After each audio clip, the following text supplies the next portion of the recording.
Mark Red Larson here for the Dreamcatcher Podcast. Thanks for joining us. Today, my guest is Captain Joseph from the Hastings Nebraska Salvation Army. Welcome. Thank you. So how are you doing today? I'm doing good. One thing, it wasn't too long ago, we just met right before Christmas. You were out, you were out performing at the Hastings Walmart, and didn't realize that God was going to cross our path right there. So I can't even remember what your instrument you were playing. Baritone. Okay. So did you do that more than once, or was it just that day? Oh yeah, I do it as much as my schedule and time allows. Okay. Certainly it's a little bit different than when I was in my 20s, and I actually at the Salvation Army that my parents and I attended, we took the season and we did the whole thing. So I'd do 40 hours a week. Wow. And I'd go out of a day and then, I'd spend 8 hours at a spot wherever they would assign me, often Walmart. Okay. Have a lunch break in there. Right. And I just play 8 hours through at the kettles. Okay. Of course, I have more responsibilities now. And, Yes. so that doesn't give me as much time. I can see that. As I get time, I get out there, play some music. Oh, that was awesome. I think it was very... got you into the Christmas spirit, that's for sure. So how long have you been associated with the Salvation Army? My entire life. Your whole entire life? Okay. Yeah. Okay. So did you, what has been the journey? When did you, at what age did you really start taking part and getting to the point where you're a captain now? Well, I guess you could say it started with the birth. So my parents were Salvation Army officers. I think I've been told that I was like 2 weeks old or something like that, and when I was first in church with the Salvation Army, and then it went from there. I initially felt a calling at, I'm pretty sure, as I think back, a few decades now, it was about 14, around 14, I first felt called to actual active ministry. And at that point, I think, this is nuts. 14-year-olds don't become Salvation Army officers, obviously. And so I put it on the back burner. It's like, that's kind of interesting. Right. And I know I think even younger than that, there was some kind of play I was involved in. I don't remember. I see pictures of it. Sure, I hear you. Okay, fair enough. There's photographic evidence that I was in this skit as a Salvation Army officer. I think wearing my dad's tunic or something. Like that, and the hat and all that. So, right. But I didn't really feel called again or reconfirmed until I was 18 years old. Okay. And then I more distinctly felt that call. And so I thought, okay, well, I should take this probably a little bit more seriously. Okay. And then I thought, okay, I know what I need to do from here. So I'll go to the Salvation Army has a more traditional 4-year college. I didn't know that. Okay. In Winnipeg, Canada. And so since I'm a dual citizen and the Salvation Army College, I thought, okay, I'll go there, get a ministry degree. Right. And then my thought was I'd go to another college and get a music education degree. Okay. And then I'd become a divisional music director. And so that's a position at divisional headquarters, and then it's their responsibility to oversee all the music education programs throughout the division. Okay. So at that point, I really kind of saw them as kind of rock stars. Right. I see them still as rock stars, but for a different reason now. Okay. All the different things that they have to juggle and deal with. But I thought, okay, here's the plan. Right. And so I got it, not an official, I didn't actually literally write it out, but I figured, all right, God, you just need to rubber stamp this and we're good to go. That blew up. Pretty quickly. Could see that, Partly I had some more growing to do. Sure. I was impulsive. I didn't have much of a study ethic. Thing, which, it's important. Oh, it is. And so that didn't go well. Okay. And so then I was kind of cooling my heels, kind of figuring out, like, okay, what now? Right. And spent some time figuring that out, working different places. Right. Doing what I could just to get along. Working at Hobby Lobby, that was an interesting experience. I bet. And then working at a call center. Oh, okay. Yeah, I processed warranty replacements of phones. And that was interesting because I didn't have to worry about a commission. Okay, well, So that's good at least. a you just flat had kind of, hourly wage. Right. But pretty much people were angry the minute they got on the phone with me. I suppose I could see that. Yeah. Because the phone was broken. Yeah. So Yeah. they're not happy. And No. so I got all the fire, got all the heat for no Yeah. reason. They were just, you were the direction where their anger was going. I was the heat sink, if you Yeah. will. Oh, yes. That was an interesting I bet. experience. Yeah. And then as my wife and I started premarital counseling. Okay. It was with a retired officer. Okay. So naturally, his first question is, well, do you feel called to ministry? Mm-hmm. And so I started saying, because I'd mentioned it while we were dating, and I'd gotten a hard no. Like, no, you're nuts. Okay. I have to. Nope. Okay. All right. Maybe I'm not called. And so then I started saying, well, I kind of felt called, but, Rachel, and then Rachel stopped me and said, well, actually, I've been meaning to have a conversation with you. Mm-hmm. Like, oh, okay. Well, that's different. Yeah. And from there, we sorry, I'm You're fine. jiggling your laptop. That's all right.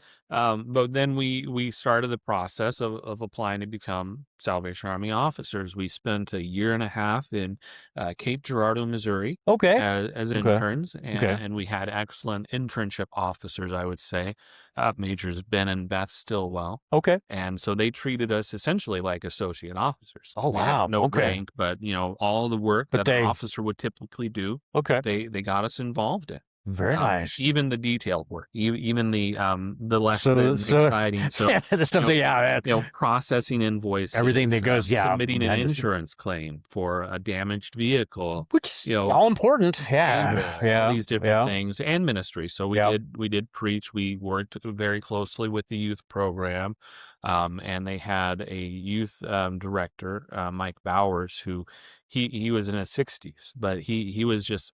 He had a heart for the youth there in Cape Girardeau, and many of them didn't have father figures. Oh, really? In their lives, and they so desperately needed that. Yeah, and he stepped in, and so the three of us then also.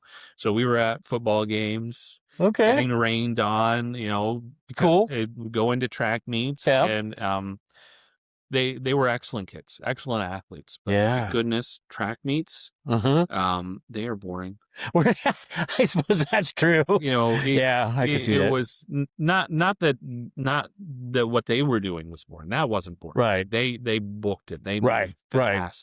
But the in between times, when you're waiting for the next, all those details and waiting, it's just like, oh my goodness. I mean, we've got to be here to support them. Yeah. Who else is going to be here? True. But that was interesting. Okay. Showing up in the mundane, if you will. And so, we started that. We went to Chicago, where the seminary is. Okay. And that's a 2-year program. Oh, wow. I didn't realize that. In-house. Okay. And so in between the classes, we also would go out to different locations and do active ministry alongside other corps. Okay. Mostly we were in Wisconsin for a lot of our out Sundays. Okay. But we go through the 2-year program. We are ordained in commission. Okay. And we're sent out to the field, and then we're like, okay, now what? Yeah, exactly. Now we're a corps officer, now what? But then we also have 5 years of continuing education. Wow, I didn't realize it had that much. Wow, that's quite the process. I mean, it was seminars, essentially, not like every single day coursework. Gotcha. Okay. But each year we would do a course, and so we have different ones. So we go through all of that, and then at the end of the 5 years, we were in the training college. We're cadets. We're ordained as lieutenants. Okay. And then after the 5 years, completing the continuing education, and that you become a captain. Okay. And then after 10 years after that, we would be eligible to become majors. Okay. And the other ranks are based on appointment. Oh, really? Okay. Interesting. So when you were growing up, I've always asked on the Drink It podcast, since you were kind of exposed to it, is this what you thought you'd be doing when you were adult? Well, it depends on the age. Well, I can see that. I would say really, in preteen, early teens, I saw myself actually being an architect. Really? Okay, that's interesting.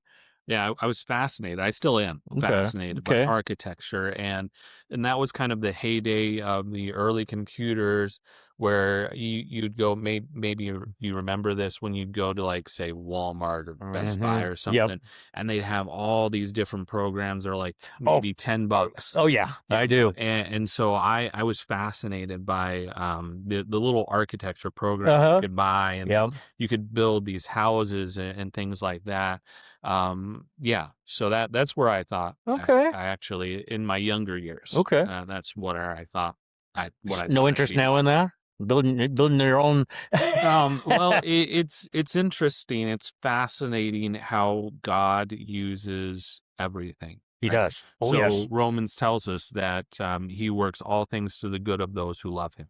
Amen. Yes. And so I see that in how He works personalities, how He Mhm. works interests, how He Mhm. works everything, He literally. does. Oh, he does. You see it in the Bible. You see it with Paul. Mhm. Yep. He didn't get a personality alteration. Mhm. Before he came to Christ, he was zealous Mhm. for the cause of Judaism. Yep. So when he saw people who he thought were heretics, Yep. who were, going off astray, he hunted after him. He Mhm. went after them. Yep. And then he met Christ. Mhm. He didn't change his personality. Uh-huh. Sometimes it gets a little bit on my nerves Uh-huh. when people, oh, well, Saul became Paul. No, Yeah. he was both Saul and Paul the whole time. Mhm. But his focus shifted. Yep. It was corrected, Exactly. and so from there on, he's on fire for souls. Yes. He is zealous for Yep. winning souls for the kingdom. Yep. So he is zealous throughout his entire life. Yes. He is so on fire. And Yep. so for me, I find that he uses even that, because we've been working through either a major renovation or a new building Right. project for the Hastings Salvation Army. Essentially what we've been told we were brought here to do. Okay. So Okay. I'm still in it, Uh, still in kind of that mode of like, okay, how do I think of this architecturally? Now I don't have the technical expertise. oh, that would. So, I have to bring in the real deal to work on it, but I have some interest in that still. So Exactly. I Yeah. have some concept of an understanding of how things might work. So yeah, all of that is still used. Okay, very good. So the other day we had a great conversation. Every time we talked to you, we've had a great conversation. But so you're talking about an maybe new facility. Mhm. So what are, I mean, there's so many things we didn't talk to today that you do over there as part of the Salvation Army that I didn't know that a lot of the things you do actually have in your what the Salvation Army does for the community and people. So Mhm. what are some of the things you do in Hastings? So essentially, the way that we operate is that, and it goes all the way back to the founder. Okay. Where there are physical needs, Mm-hmm. we look to Scripture, and it says, don't ignore those. No, that's You true. you honestly, the ultimate end, everybody's going Mhm. to die. Yeah. Everybody's going to face Judgment Day, Yep. and everybody needs a savior. So how do we introduce that? How Yeah. that's our end goal. Okay. But in the meantime, and this is something that the founder said, and I'm going to butcher this quote essentially, so call it a paraphrase. Okay. But essentially, how are people going to hear the gospel over their grumbling bellies that are empty? Yeah. And so that doesn't mean that we ignore sharing the gospel. We Right. need that. Right. Right. But in the meantime, we also recognize that we are here to have an opportunity to meet physical needs as well. Yes. So a person is holistically, when you look at a person, Mhm. it's not just the soul, it's the Mhm. mind and the body. Yeah. And so that means, we step into situations right now where we work to provide rent assistance, where we have the funding, utilities assistance. Okay. Sometimes, and I'm not a licensed counselor, but sometimes Okay. it is just listening to someone's story And I can definitely understand that and too. giving Yeah. some guidance on how to move forward. Yep. Sometimes it's providing transportation assistance, helping someone get from point A to point B. Okay. And that encompasses a lot of things there as Oh, well. yeah. In Williston, not here, but in North Dakota, we had an opportunity to help someone get out of labor trafficking. Oh, really? So yeah, Okay. it was a challenging situation to step into. Part of that was made possible by the relationships Okay. that we had fostered in that community. Okay. I So we see. had a friend who was a bilingual like a para at a school, and Okay. so this lady just showed up one day at the school and only spoke Spanish and very distraught, and so then they brought her in to kind of understand what was going on. Right. And once she heard the story, she's like, "I need to get you in contact with my friends at the Salvation Army." And so then, as we learned about the story, basically, Mm-hmm. it was really what we felt like a textbook case of labor trafficking. Okay. Oh, wow. Okay. She was working at this restaurant all day, making very little money, not getting hardly any tips, Wow. and not knowing where anything was. Oh, what a And place to then be. she would go home. Ah. Well, she lived with the owners, and then she was their nanny. Oh So my really, gosh. sun up to sundown, she was working in some capacity, and so Wow. we helped her get back home. Yeah. So, and that's something where we paid for the train ticket and to Excellent. get her out of there. And it was, we did report them. I don't know what happened Right. with that, Right. but that part was out of our hands. Yeah. But getting her away from that situation, Yeah. That was a terrible was, situation. Wow. I yeah. mean, yeah, there's all these things. And I actually had me this book, excellent. See if I can get it without the glare on there. Talks about, I mean, basically the beginnings of the Salvation Army, Mhm. and actually kind of how we see them today. So when did they start, like the Red Kettle? They talk about when they like the 30s when he dressed up like Santa was kind of. But how long has been? Will you ring bells and stuff at Christmas been going on? Now that one, you didn't mention there was going to be a pop quiz. So, it just so happens I'm a bit of a history nerd, and if Okay. memory serves, that actually started in 1898. Wow, that far back. Yeah, and it was something that was brought over from England. Okay. So a lot of the early officers they came from England. That's where it got its start, and Okay. so they had a tradition where they would have a big kettle, or what you might even I kind of picture it more like a witch's cauldron, Okay. like a really Yeah. big kettle, Really. right? Okay. And so they would typically have these on the wharfs, and so people would throw in change in that, and Okay. to be able to provide. I think actually initially the very early history of it, they'd actually have like soup. They'd be making food. Okay. So Okay. then the Salvation Army officer came from England. Then he came over to the West Coast in San Francisco, and he wanted to put on a dinner, a Christmas Okay. dinner Okay. for people in need. And Very so cool. then he took the idea from England and adopted it into the U.S. to keep the pot boiling, Sure. as it Yeah. were. Yeah. So to raise the funds needed to be able to buy the food to have the meal. And then Nice. that kind of grew from there. It took on from there. It was a little bit later on. It didn't start with the bells. Okay. So at first it was It's just, just the kettle then, or just the kettle. Okay. And then the bells, I think it was in somewhere around the 1912 era. Wow. Somewhere right in there, early It's still 1900s. ways back They then. Okay. adopted the bell to just Okay. call attention to Makes it, sense. Yeah. and it just continued to develop from there. Okay. And of course, you have different things that Joe the Turk added to it. Yeah. And of course, Great book. now you see it today how it is, where we unfortunately have the kettles locked shut Mm-hmm. and then locked onto the kettle stand. Yeah. We have the Today's QR world. codes. We Yep. have the tap to give Yep. devices. It Yep. has continued to evolve over. Yeah. You're but staying relevant with what's going on. Mhm. So, but which is trying good. to stay So, iconic, yeah. finding that Yeah. balance between Yep. iconic and relevancy. Yep. Yeah. Because so many people don't have cash or anything anymore like that, and I'm glad you're doing that. So, I mean, I think that is so cool. Although So it's not the same everywhere across the world. I was just going to ask you So that. that is Okay. something that is a little bit of an Americanism now. It is. Almost, if you Okay. will. I mean, other countries do it, but I think if I remember right, like say for instance, Japan, they Right. do one day. One day, That's it. really. One day, and whatever they raise that one That's day, it. Okay. that's it. Wow, that's So fascinating. it's a little bit different. Okay. No, because I know when he talks in the book when he went over to France. I mean, is Salvation Army pretty much worldwide now? We are in currently, if memory serves, 133 That's a few. countries. Wow, that's awesome.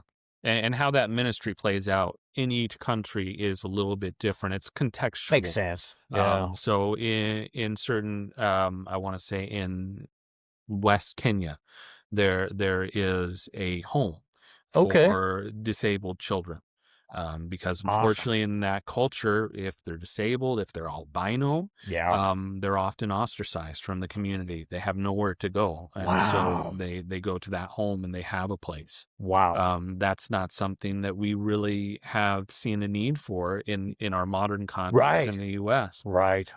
So there are different things. There are different ways that that ministry plays out in different countries. And so, however that works out, it's about meeting human need in His name Hmm. without discrimination. Amen. Yeah. That is so cool. So getting back to being locally here in Hastings, what are some programs? Do you have after school programs or do you have We anything do else? have an after school program, Okay. and it's usually done on Wednesdays when they have the early out. Okay. And so we have a handful, about a dozen kids right now that come to the Okay. program. I make a meal, Okay. so we have a Very meal cool. together, and then we do various character building activities. Sometimes Excellent. it's art projects. Very good. They have an opportunity to come if they need to work on their homework. We have a Wi-Fi network that they can access, so they can be Very able good. to do their homework as they need to.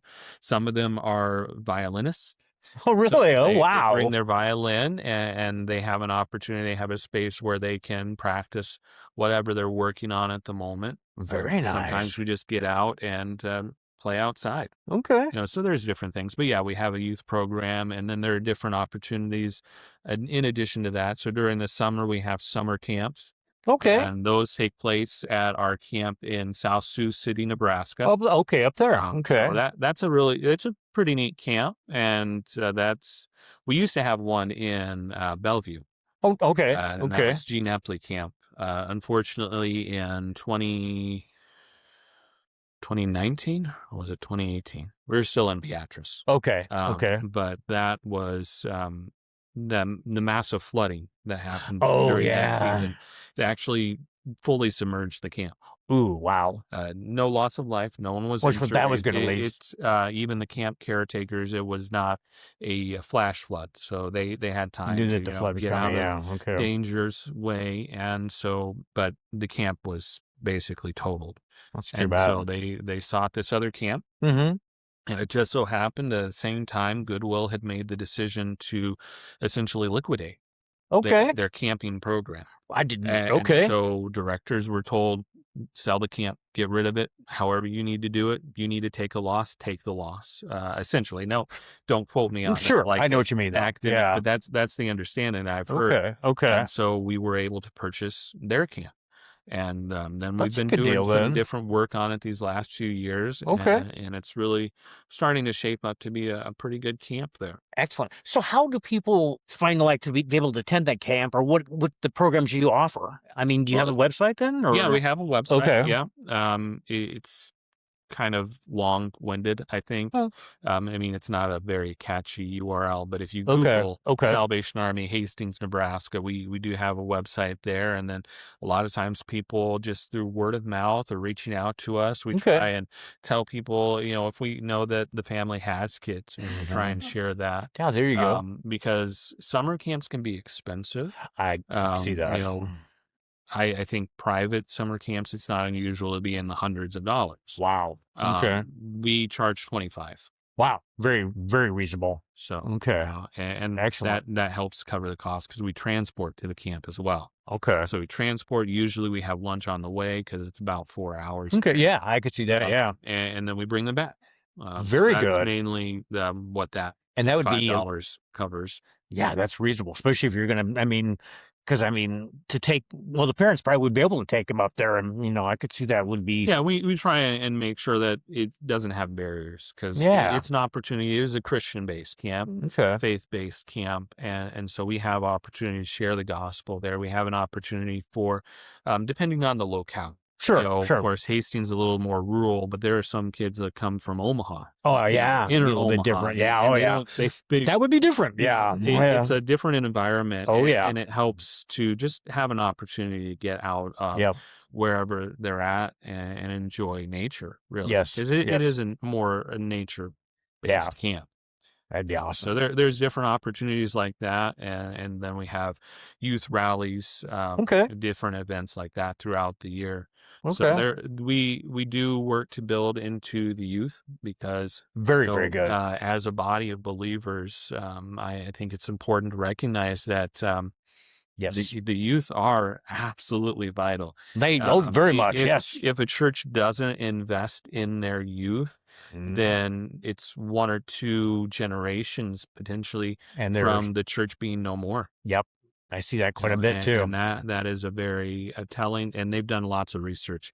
I bet. More Yeah. academically minded people than Yeah. me, just a humble pastor. They delved into the weeds of that data, Mm-hmm. and that's what they've essentially come with is if you don't invest in your youth, I can definitely believe you that. are destined to Yep. eventually die out.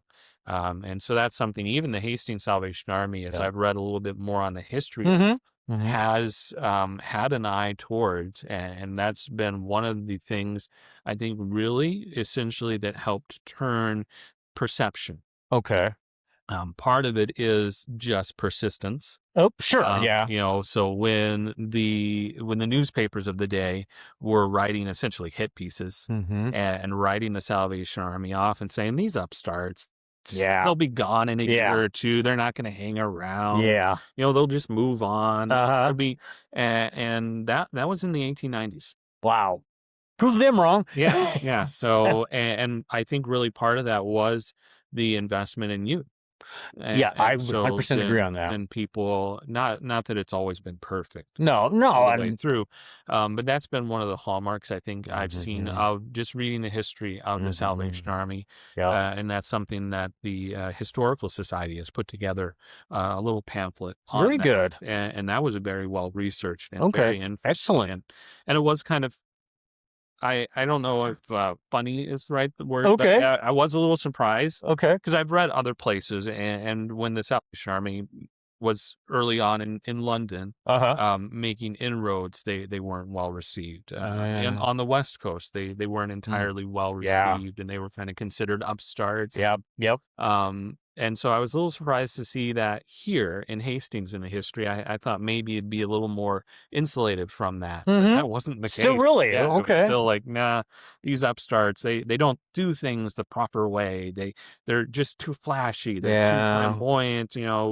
They're just a flash in the pan. And so Wow. yeah, just seeing that and seeing that no, that wasn't the case. That is interesting. And wow, when you see it today, I mean, it's so accepted. It's just, Mhm. I mean, Now, there too is a danger, I would say, is to become complacent, true. or even to, I would say, allow that desire to be liked cause us to compromise our values. Yeah. Which is Um, always a downward if you do that. yeah, and So, that is definitely a zero sum game. yeah. And that's something that often is in the back of my mind. Like, okay, See that? yeah, sure, it's nice to be, like the nation's number one charity. Right. But what happens when we have to take a stance against the prevailing culture?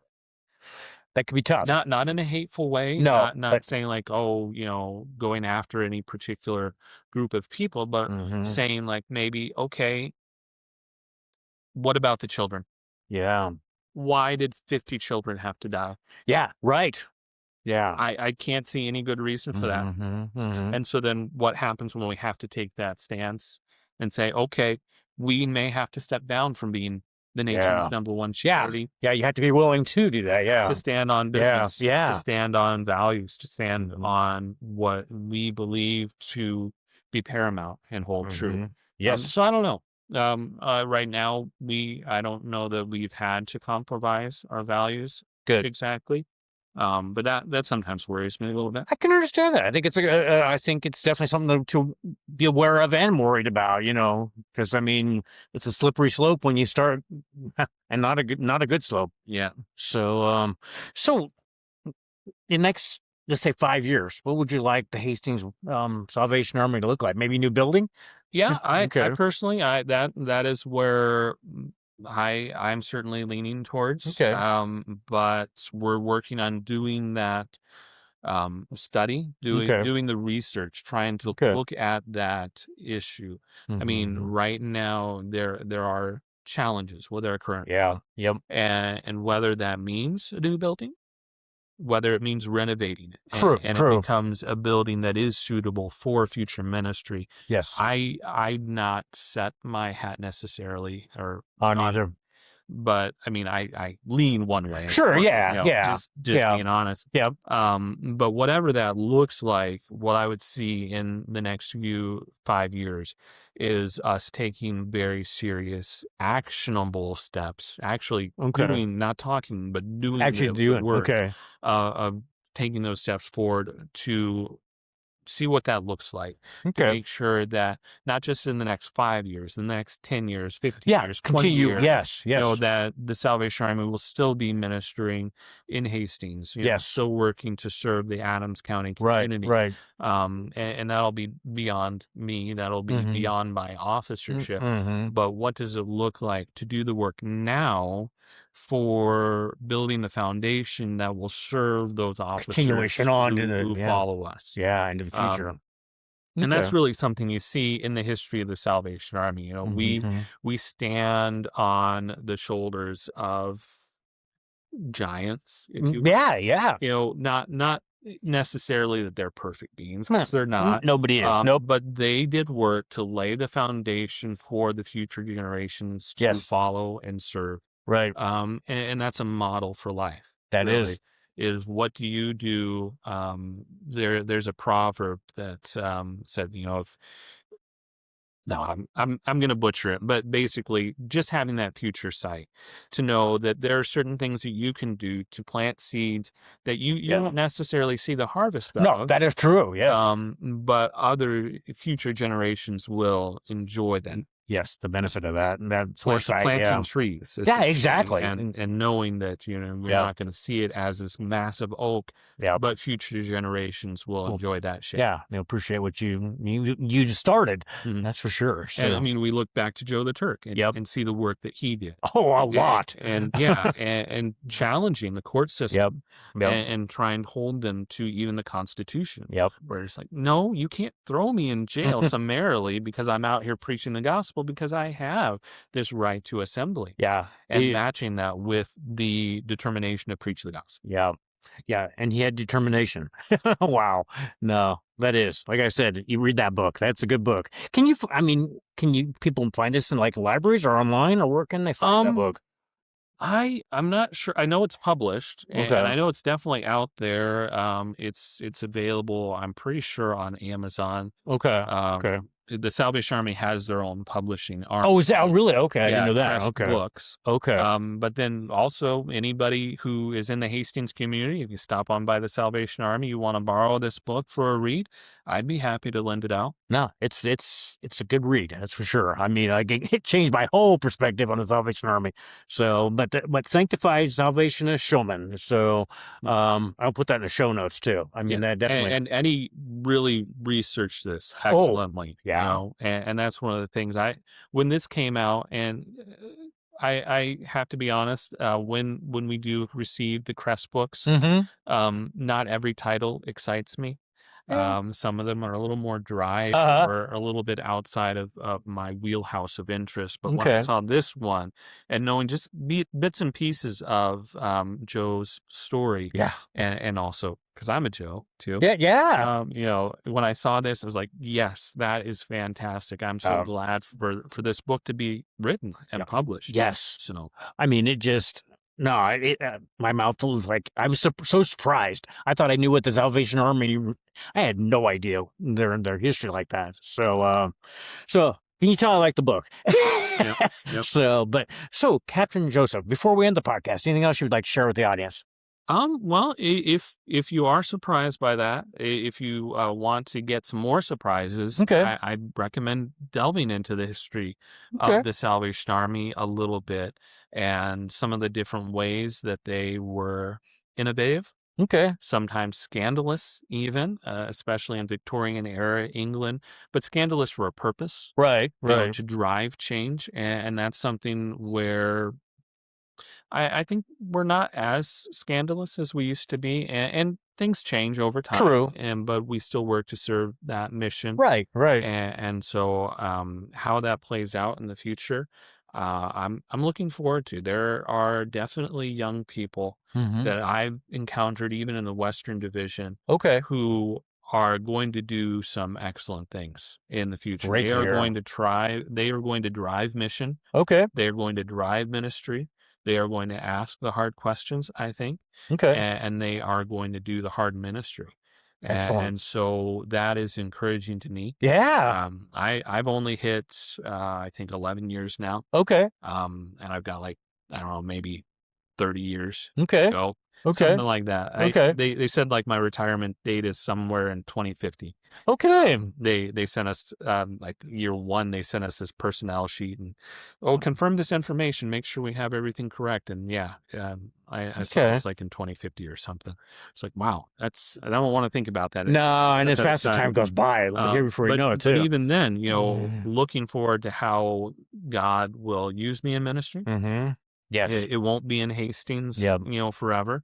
So this is just our third appointment. Mm-hmm. 4 to 6 years is the average. So, Okay. we Okay. don't know where it'll send us next. And that's kind of exciting, Yeah. See and that? so I'm looking forward to how we'll continue to drive that ministry as well, drive that Yes. mission forward, in here in Hastings and wherever else we might end up. What's So yeah, next? Yeah. So awesome. So, well, I'm glad God crossed our path, Captain yeah, Joseph. absolutely. And thank you for being a guest on the Dreamcatcher podcast. And I look forward to keeping in touch with you. And we'll end there. So have a Sounds great great. rest of your day, Yeah, and we'll thank be you for talking having me. soon. Thank you.